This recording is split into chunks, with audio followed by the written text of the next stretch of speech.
Hello and welcome back to the book review monthly. No name thing. Yeah, and in this month's one, we're doing a book which we've been reading for the last month, which is Anthony Bourdain's Kitchen Confidential.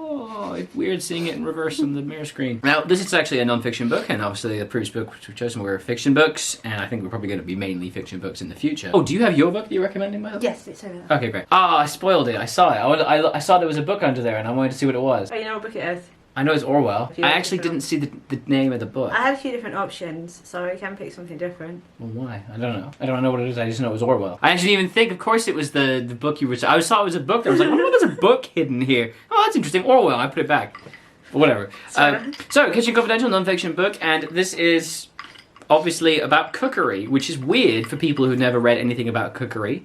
If you don't cook, well, tough noogies, because you should read it anyway.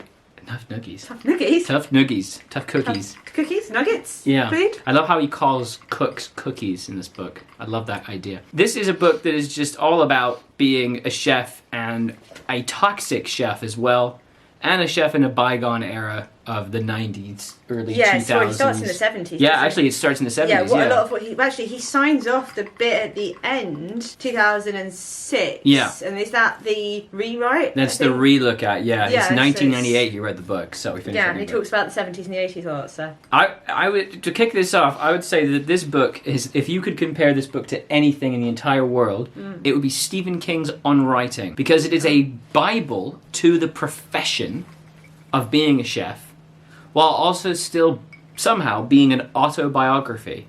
And that, yeah, I think that's a rather unique thing. Just like how On Writing is. A bit apart from with On Writing, he has those random chapters that are very educational. So does he here. No, but like the parsley that every chef has in their thing. I just felt like some of the On Writing chapters were almost like English textbook kind of thing. Sometimes, but Whereas that's because of what really writing is, isn't it? Yeah, from this. I don't know. I think this some of them just come straight out of the Escoffier book. Oh, okay. You know, just like the chiffonaded parsley. But it's a book about being a chef, and it's also an exploration into the deeply troubled mindset of a chef, I think. Yeah, a little bit messed up, isn't it? Well, I've read it before. I read it prior. I got into when I kind of got into cooking. Yeah. And for those who don't know, we cook everything we eat. I do a good portion of the cooking, but we do it all together. Really, we don't really eat anything that's not processed that is processed. Yeah. Except for drinks, which is a Negroni today. Drinks aren't really processed, though. No, not really. They're home. If you buy them in a can, like Coke mixed with rum, that's processed alcohol. Gross. But so I've read this book already, and I was really happy to reread it. But I wanted to hear your thoughts, Lydia, specifically. Well, what you thought of the text in general. We've been talking a little bit throughout the month because it's difficult to be like, I hate this. Yeah. Well, I never want to eat in this kind of restaurant, that's for sure. Yeah, in a... What? Good. Well, no, because this is the problem. I think bigger, gooder, like... The kind of restaurant that you think of as being quite exclusive but isn't quite exclusive. The kind of restaurant that you think, it's really expensive, it's a luxury to go there, but actually they're seating hundreds of people per day. You're really not special for being there. Yeah. Big kind of hotel restaurants, big name restaurants. But you could get a good smaller restaurant and I don't think you'd have this problem. Yeah. Restaurants that have got over 10 staff in the kitchen. Yeah. On a normal day. I never want to eat in those restaurants now. He's ruined them. I want to say something. I'll come back to that in just a second, though. But you mentioned about the idea of loads of people... There is a little fly. There's loads of people eating there being the problem. Yeah. What about fast food? No, because you know you'll get... That's my problem with it, right? So if you go to, like, I don't know, McDonald's, right? You know that food is being made like almost like a factory production line.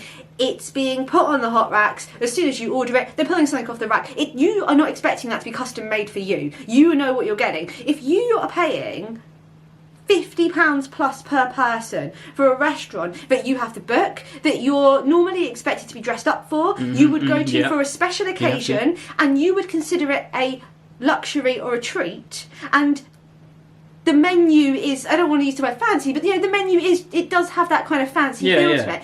You expect that your food is being made with care and with love, and you know that obviously the chef doesn't care about every single person who he's making the food for, but you think that the chef at least cares about the food that he's putting on the plate. Yeah. The impression I got from this is it's just a factory. It's basically, it is an expensive McDonald's, but the raw ingredients are of a better quality. Yep. And that's fine with fast food. But It's called fast food for a reason. But the thing is Bourdain says that's the right way to cook. But I hate it. I hate it. My first thought when you said that was that of the idea of like the processed line. It was Café du Monde in New Orleans, where you get the beignets, which is fantastic. If you ever get a chance to go to New Orleans and try Café du Monde's beignets, you should. It's a lifetime experience.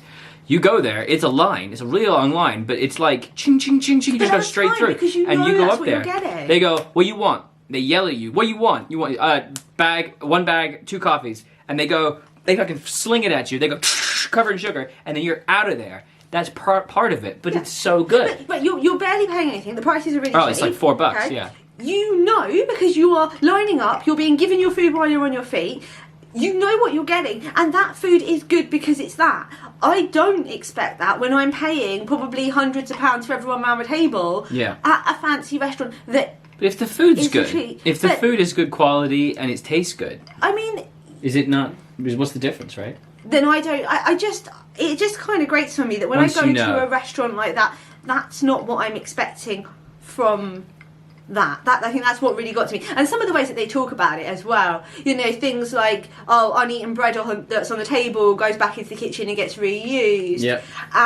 Some of the ways they were talking about the way they were handling the food, the way they were moving the food around, like the hygiene and the standards. I would argue are not there. They are more on par with what you'd expect with a fast food style place. Kind of sucks, doesn't it? I just expect that if I'm paying that high price tag and I'm being expected to dress up and I'm going there as a treat, I expect the chef to be slowly and calmly caring about what's going on every plate. And if that means that you only seat 100 people in a night rather than 300 people, well, so be it. I think that comes to bring to mind one of the main dichotomies of the novel, the book, where he kind of espouses this idea that a chef's real skill is being able to sling out 300 covers in a night, replicate the exact same thing again and again. And it's all about the number of covers.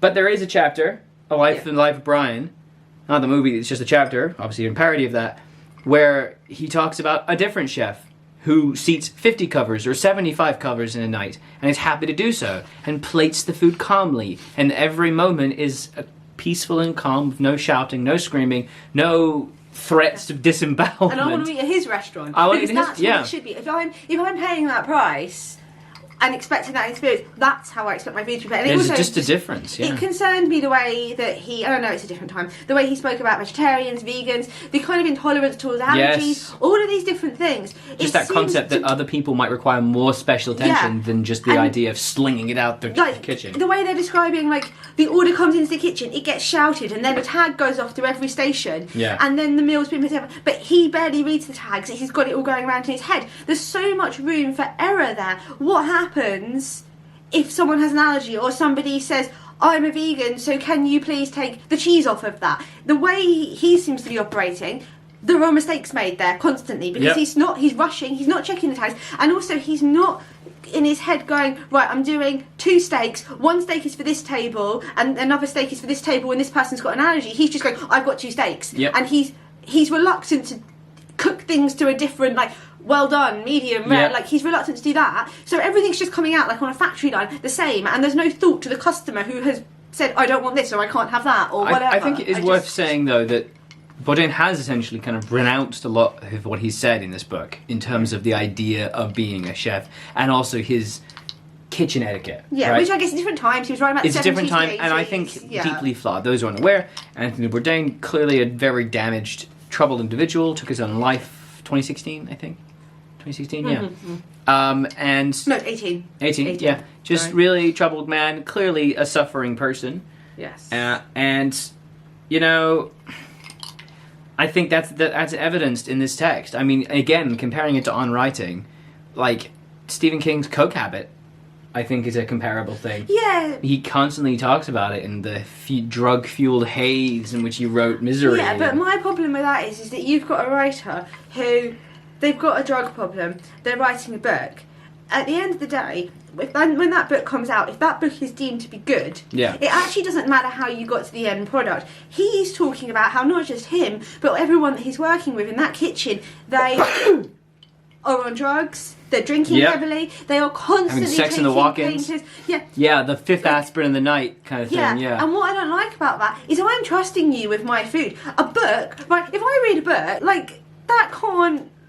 If the writer was completely off his head when he wrote it, that can't hurt me as long as those, like it's the words. But if food is food. Yeah, if a chef is so drunk that he's making mistakes, whether that be on a hygiene basis or even on an allergy basis, there's so much. At least again, it's room for error. I don't want to be going to a restaurant and thinking that the person that's preparing my food is so drunk that they can't even read the ticket properly. Yeah. And he's also he talks about not necessarily with him, but some of the people that he works with, their hygiene sounds horrible. Yeah. Like he's talking about really disgusting people. Yeah, there was one person who doesn't seem to shower. He's filthy. He doesn't go home. He's always drinking. He was he gets through half a bottle of something before even 10 in the morning. Yeah. It's that person's touching my food, and then I'm eating that food. Yep. I'd be better to go to McDonald's at this point. What is there's a bit at the end because then he was written an afterward, which is written years later, and he's talking about the impact the book had in his life and kind of to propel him to be a TV chef kind of guy.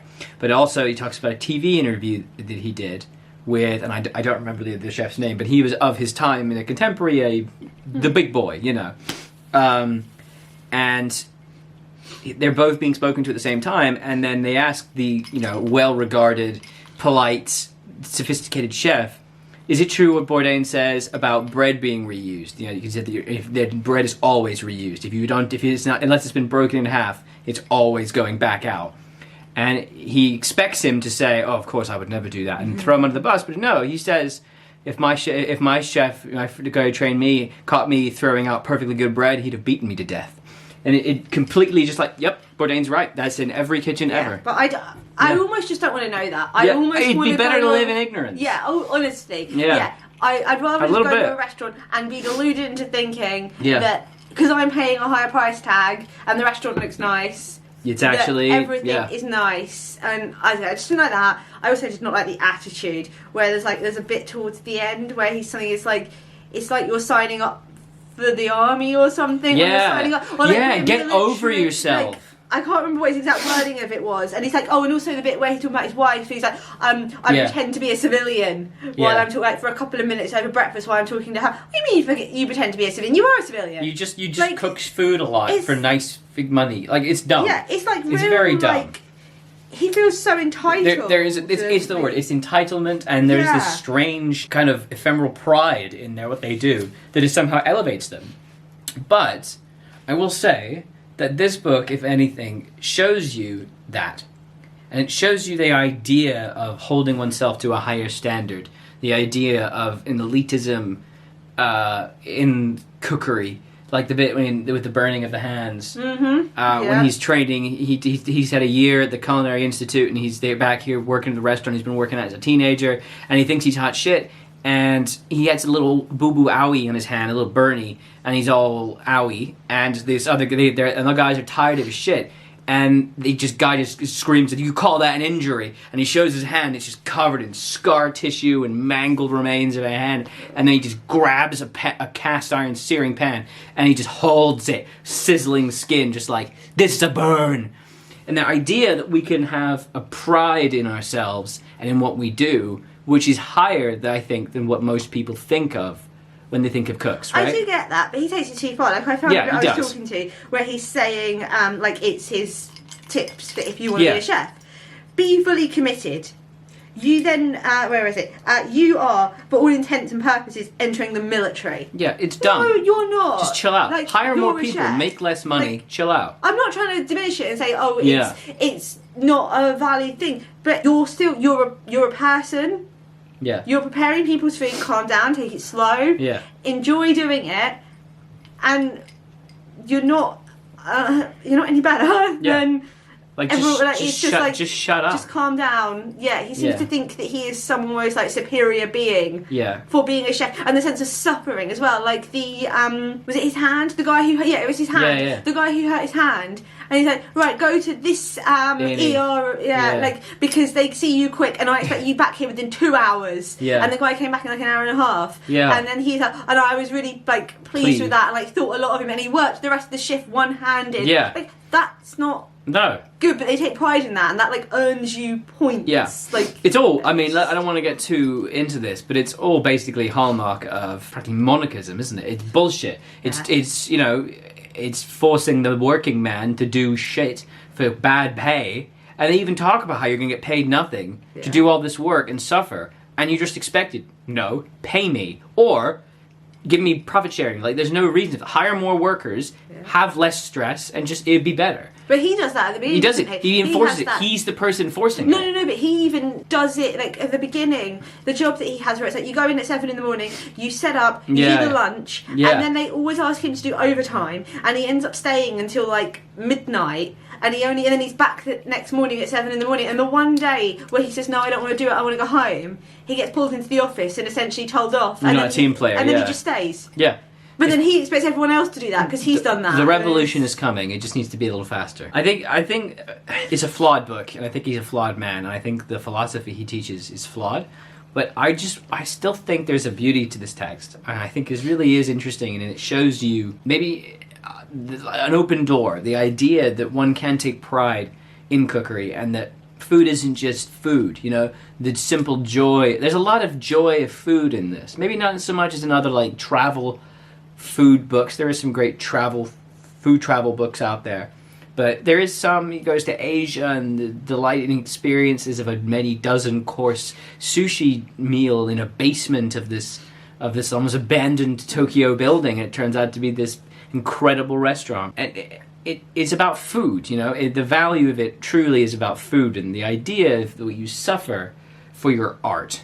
I just think that the suffering is pointing the wrong direction. Yeah, he takes the suffering a little bit too far. Yeah, there's too much in that, definitely. Problem. He seems to take more pride in the suffering than the food that he's actually putting out on the plates. Yeah, well, it's because he's a corporate shill. I really just... And he talks about that, how he's always been a corporate shill. Instead of doing the good thing, going to France and going to Italy and apprenticing, what he actually did was get a corporate job the moment he could. He admits that he enjoys it, doesn't he? He says that he enjoyed it, and... You know, he likes money.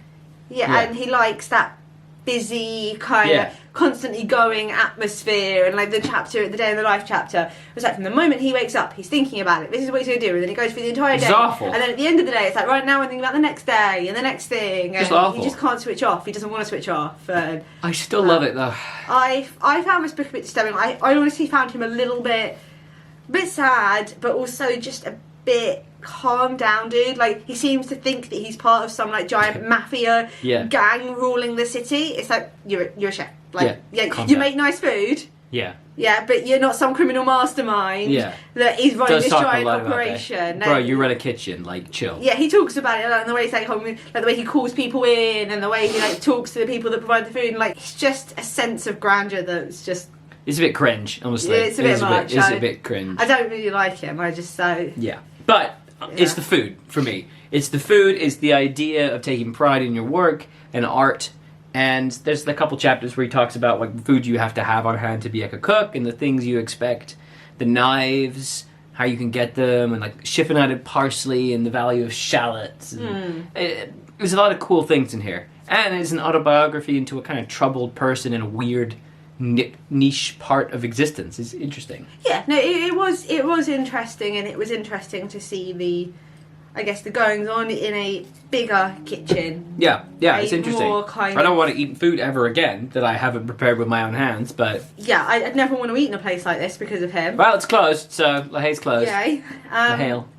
However you pronounce it, I wasn't really sure. But yeah, I hated it. I thought it was very negative. Yeah. Very. He basically wants to be a mafia gangster, only he wants to be their chef. Yep. He doesn't actually want to be a chef. No. He wants to be some respected don in some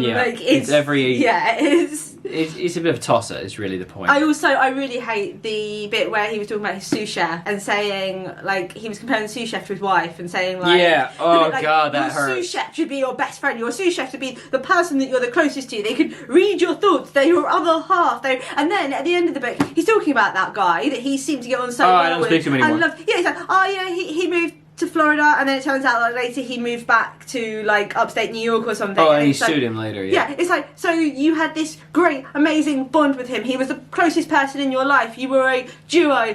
Yeah.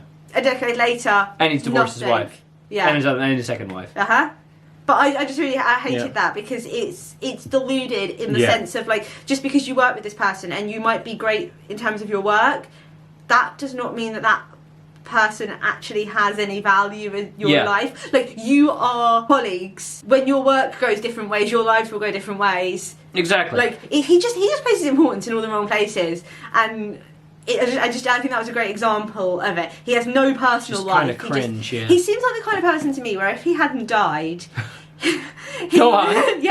he would be one of those people that just works until he's like in his 80s or 90s in any way that he can, because he has no personal life. But his whole life is his work, but he doesn't realise that everyone else who he's working with, they all have their own lives outside of work. Yeah. But he thinks that the world revolves around this job that they're doing. Do you know what I mean? That kind of person you'd hate to work for. Yeah, that really kind of almost sad person that hasn't established anything outside of their job and thinks that everyone else is like that, while everyone else is actually going home to their lovely houses or their families or their friends or whatever, and like, but yeah. Would you rate it? It was good. I think it was maybe a bit longer than it needed to be. Maybe. It was there were certain times where I was like, okay, come on, keep it moving. But overall, it was good. It was interesting. I don't like him. It made me dislike him, and maybe because I wasn't so much in it for the food, there were some bits where his food descriptions, I was like, okay, come on. I was in it for the food. Yeah, so you were reading it for the food. I was loving it for the food. It was still great. Yeah, it was worth reading. I think he's a very sad and troubled person, clearly. Was. Given his ending. Yeah. Horrible scene, horrible environment. Don't want to work in the kitchen. No, we'd never want to work in that environment. Don't even want to eat food that's come out of that environment now, the things I've read in here. Yeah, but good book. Yeah, good book. It was weird to actually think, reading this, and how he's talking about how he's working, you know, like from 7 a.m. till like 1, 2 a.m. sometimes, and how committed he is to his job. It's weird to actually think that he also wrote this. Like, and also the two don't seem to go together. Remember, he is a published fantasy author at the same time. Yeah, there's 3 other books here. He's written 2 other... 3 here. There's 3 cooking books he's already written elsewhere. Yeah. And this was his second cooking book.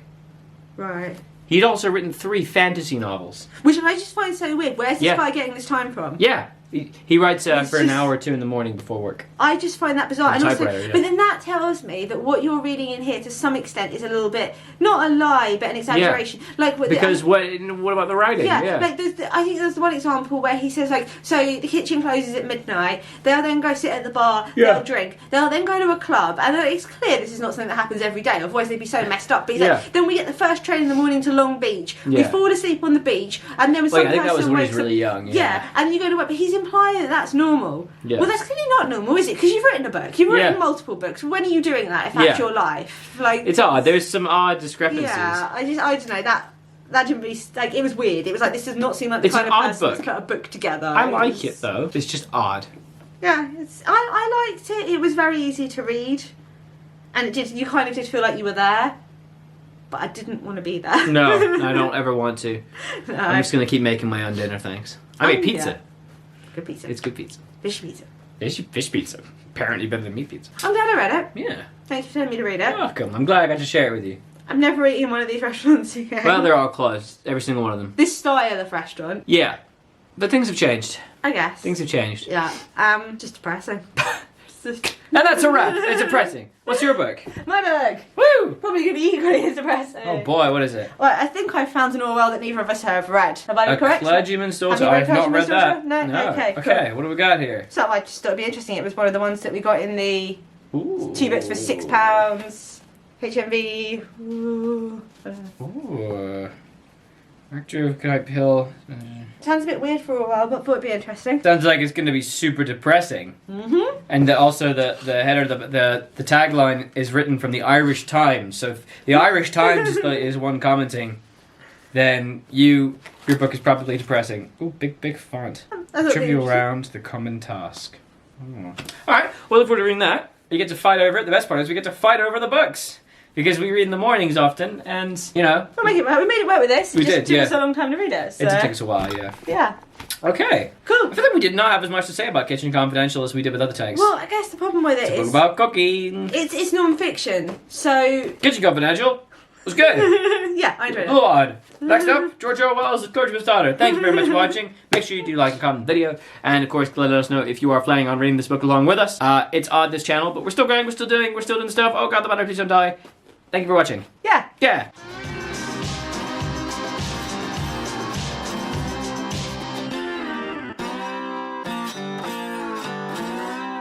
You? That?